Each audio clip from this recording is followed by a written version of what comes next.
Assalamualaikum warahmatullahi wabarakatuh.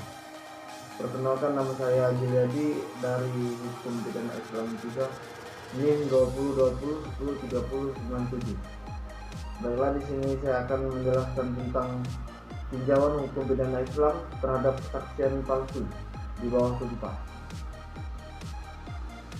Jadi hukum pidana itu adalah segala ketentuan hukum mengenai tindak pidana atau perbuatan kriminal yang dilakukan oleh orang-orang mu'alaf, orang yang dapat dibebani kewajiban sebagai hasil dari pemahaman atas dalil hukum yang terperinci dari Al-Quran dan Hadis.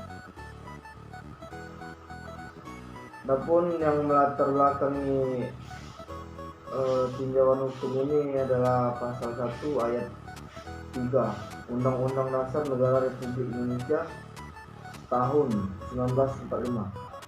Secara tegas menyebutkan bahwa negara Indonesia adalah negara hukum.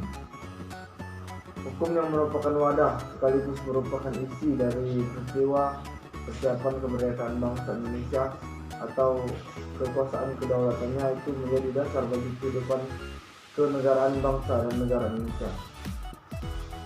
Oleh karena itu dapat dimengerti bila sejak semula dinyatakan dalam penjelasan Undang-Undang Dasar tahun 1945 bahwa negara Republik Indonesia adalah negara yang berdasar atas hukum. Adapun hukum adalah dasar dan pemberi petunjuk kepada semua aspek kegiatan sosial kemasyarakatan, kebangsaan, dan kenegaraan rakyat Indonesia, baik dalam kehidupan politik, ekonomi, sosial, budaya, dan keamanan. Dengan demikian setiap orang harus tunduk terhadap hukum, sehingga apabila seorang melakukan suatu perbuatan yang melanggar hukum, maka hakim akan menjatuhkan putusan berupa sanksi. Berbagai teori dan praktek hukum pidana yang berlaku di Indonesia saat ini adalah masih menggunakan hukum pidana yang berasal dari negara Belanda.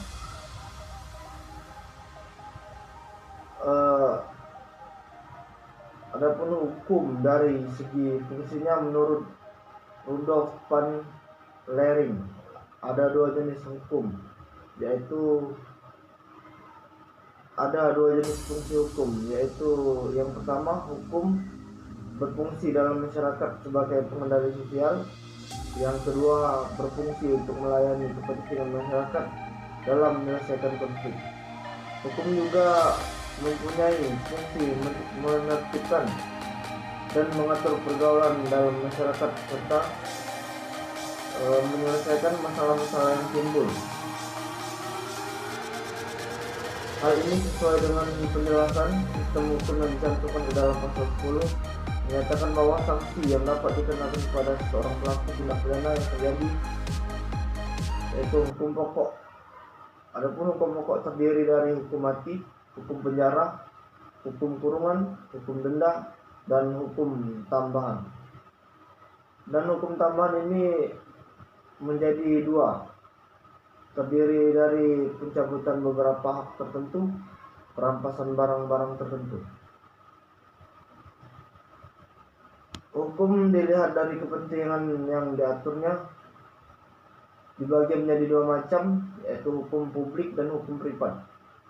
Hukum pidana dalam pembagian hukum konvensional termasuk bidang hukum publik hukum pidana memiliki ruang lingkup yang luas, yaitu hukum pidana substantif atau material dan hukum acara pidana, hukum pidana formal disebut hukum pidana. Hukum acara pidana berfungsi untuk menjalankan hukum secara pidana substantif, sehingga disebut hukum pidana formal atau hukum acara pidana. Sebagaimana diketahui bahwa hukum acara pidana yang berlaku saat ini telah diatur dalam Undang-Undang Nomor 8 Tahun 1981 tentang hukum acara pidana. Berdasarkan Kitab Undang-Undang Hukum Acara Pidana atau KUHP,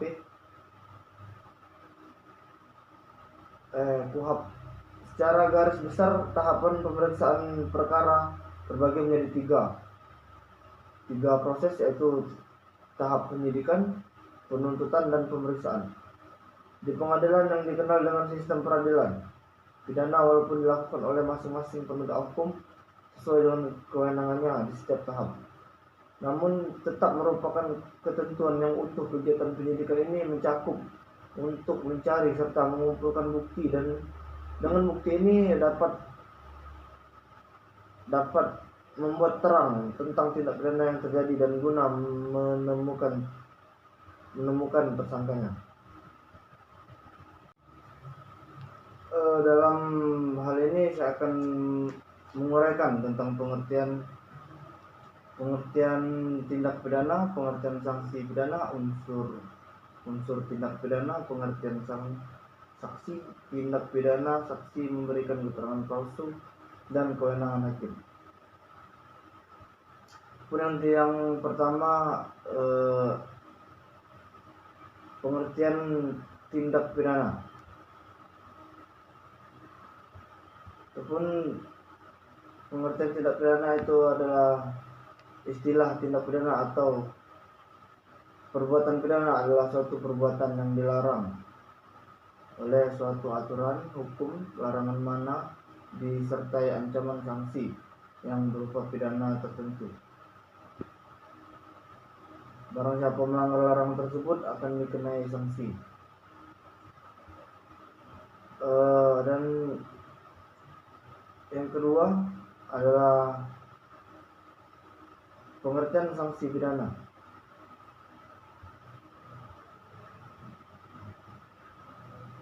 Jadi pengertian sanksi pidana di sini adalah ancaman hukum yang bersifat penderitaan dan siksaan. Pada dasarnya merupakan satu penjamin atau merehabilitasi perilaku dari pelaku kejahatan tersebut. Namun tidak jarang bahwa sanksi pidana diciptakan sebagai suatu ancaman dari kebebasan manusia itu sendiri. Dan selanjutnya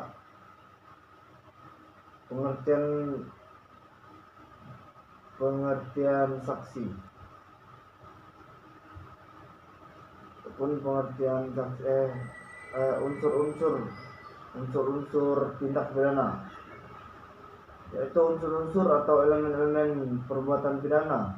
Tindak pidana menurut Moel Jatno adalah melakukan atau kelakuan atau perbuatan dan akibat hal, ehwal atau keadaan yang menyertai perbuatan. Keadaan tambahan yang memberatkan pidana, unsur melawan hukum objektif, dan unsur melawan hukum subjektif.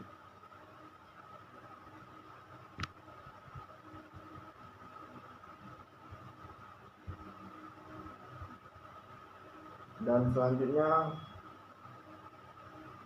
pengertian saksi.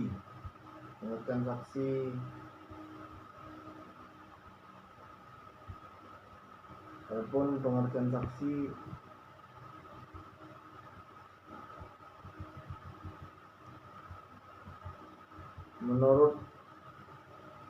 menurut pasal 1 butir 26 KUHP, saksi adalah orang yang dapat memberikan keterangan guna kepentingan penyidikan, penuntutan, dan peradilan tentang suatu perkara pidana yang ia dengar sendiri, ia lihat sendiri dan ia alami sendiri.